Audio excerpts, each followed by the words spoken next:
Hey crafty people, Ashley here for another session of Make It with Ashley.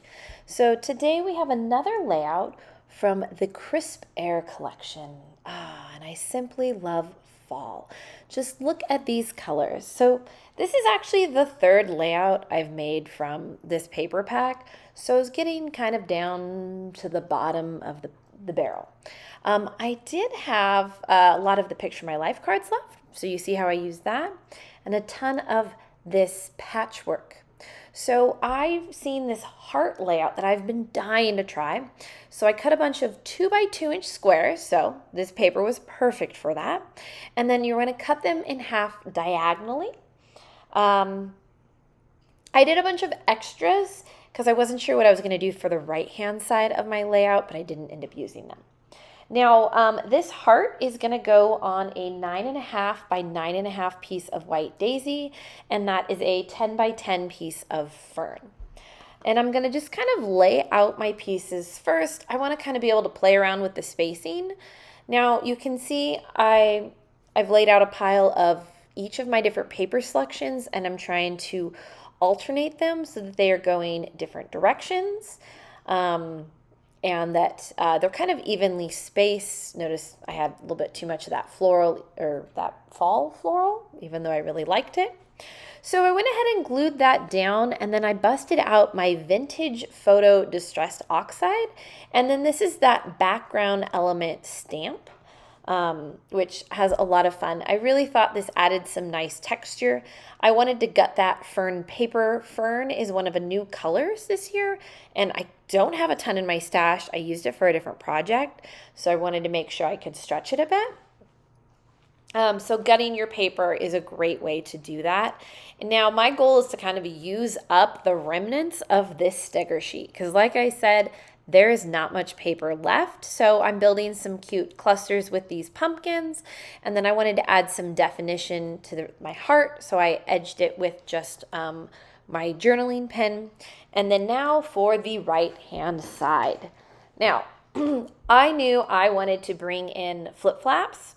Okay, my original thought was to bring in a bunch of small flip-flaps, and then I was like, oh, I have 8 by 12, that one. I have 8 by 12 flip-flops, and I've never actually used these before. And it's always been kind of like, I want to play with this. So what you're seeing is me kind of playing with paper to see what direction do I want my flip-flop to go. Up, down, left, right. And I decided I like the idea of it opening off to the right.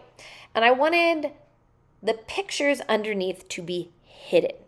Okay, so you kind of see I am using some of my photo mats to see, well, what size photos can I even fit there?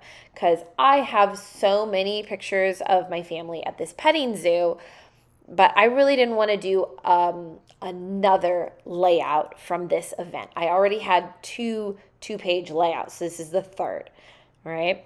So I really like the leaves and the pumpkins. The pumpkins I thought tied in nicely with the left-hand side, those pumpkin elements I added.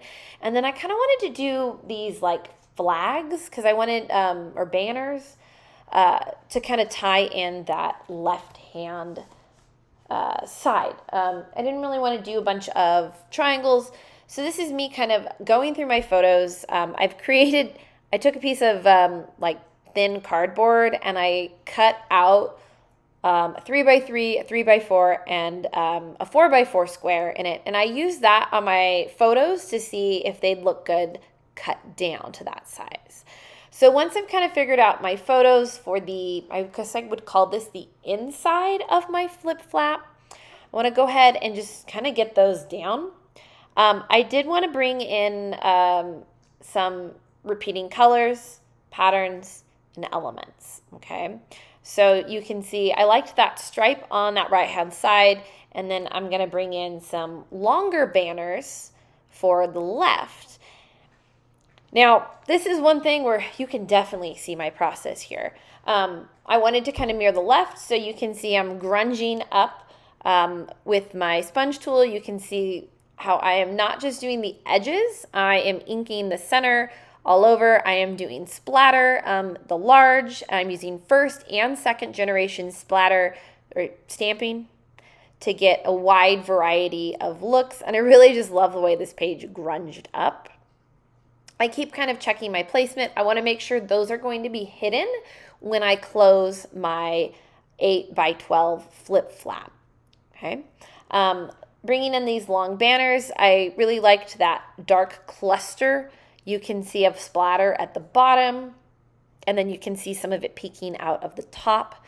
And then I'm kind of mirroring, so see how those photos go all the way across? So that way it looks like it's continuous, it is intentional. And then I just did not know what to do with the pumpkins. Okay, my thought was, let me continue this banner look. I'm kind of just grabbing pieces that I have, and then I can cut down, I can adjust sizes, and I wasn't liking it. So I kind of scrapped the idea. I gutted this wood grain, and I decided I need to continue the wood grain. So that way when this is closed, it still looks like I have this wood frame around the paper. So I only had those 2 sheets, and I used an entire sheet on the left side. So it is what I could gut from the center. And you can see how I'm creating this fake border. So it's matching. I didn't mind that fern running down the right side. I felt like that wasn't a big deal because this is framed in fern. Next is to figure out photo size, photo placement. And I really liked this 4x4. I liked I knew I wanted some kind of banners. I wanted some kind of continuation. And then I was looking at kind of having this 4x6 down the bottom, and then I realized, you know what? No, I need it to be in the frame. Okay, so you can see me dragging in some of those triangles. I'm wanting to use those extra pieces. That was my original intention, and it just wasn't working. Okay, I needed a title. So I dug through my Picture My Life cards, and I also need some embellishments. So anything that might have been a good title, a good embellishment, something that I could cut out and use, because there's like nothing left on my sticker sheet. Okay. And then remember, just because it's on a Picture My Life card, you do not have to use the whole thing, right? Those pumpkins, as much as I love them and I wanted to tie it in with those pumpkin embellishment stickers I used on the left side, they had to go. They were just too distracting, too much. And then now I like the fact I'm kind of mirroring that under page and that left page. You can see I have that grunged up base. And then, so there is one of my Picture My Life cards. You can actually see 2. So you can see that little cluster strip that I'm putting on that edge on the bottom right. And then you can see my title, I Love Fall Most of All, that I cut out. That card itself was just a little too wide for where I wanted it. So it was perfect to kind of cut out. And then I was able to add in some of the remaining stickers from my sticker sheet to do some clusters, bringing in some pumpkins that I cut out because I had pumpkins on the left. I covered up that pumpkin paper. I needed pumpkins on the right. I am just looking for embellishments and little clusters that I can cut out and add. So these cute little corners were fun. Ties in our colors nicely. You can see, just looking at that sticker sheet, what can I bring in? Little tags. I love the tags. That's actually where I end up writing the year. I always try to add a date and a year to my layouts. That is because my layouts normally go into a box when they are complete. My photos are very well organized, so I always know like date, year, all of that. But then they go into a box until like 4 months later when I have a nice stack and I want to organize them. So I have discovered having the date makes my life so much easier, and I know exactly which album to slide it into.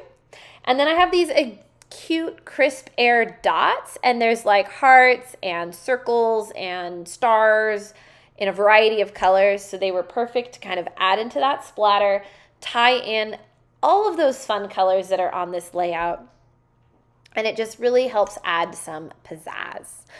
So all that's left is to add this into the actual page protectors.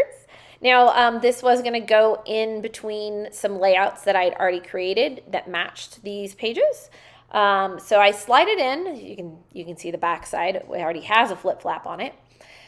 So this, I'm just going to slide into my 8x12 protector. It is a little bit, because I got embellishments on both sides, kind of working it in. It is a tight fit, but that is intentional. You don't want this to slide out easily.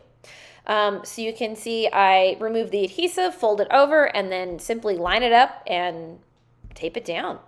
And there we go. That is my flip flap. I really love the way this turned out. I'd been wanting to try this heart layout for a long time, and the companion page was so much fun. It was a neat challenge to try the 6x8. I want to know, what do you think? Tell me in the comments.